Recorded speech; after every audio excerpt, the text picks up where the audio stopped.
B. James, ex-Blue Childcare Center. Buong tuwa niyang ibinalita ang mga pagbabago sa kanyang bunsong anak na si Baby James.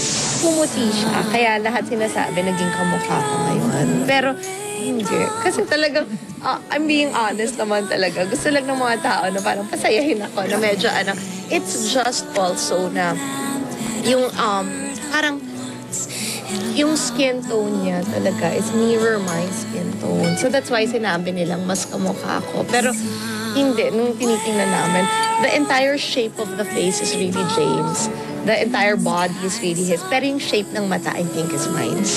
Kasabay ng magandang balitang ito tungkol kay Baby James, sinagot rin ni Chris ang ilang mga katanungan tungkol sa pagiging ina niya. Katulad ng paano ba niya i-handle ang stress ng pagiging ina. Ako, meron akong moment na pagbago isip na. Kasi at that point, nag-practice na si James, tapos si Josh, nag-school na si Baby James, pinapaliguan. May mga 20 minutes na ako na. What do you do? Quiet yung kakabend, makain ng fruits, tapos nag-aano lang, pagbasa ng devotion. Hindi ka nagsasalita?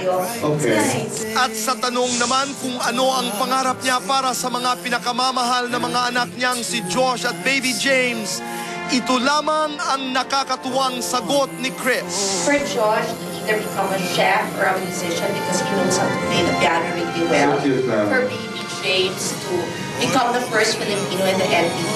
My mom said kasi nung nakita niya yung hands and feet ni Baby James and the long legs, sabi niya, Chris, aabot yun sa NBA. Let's just pray. So, sabi ko yun, yung dream namin.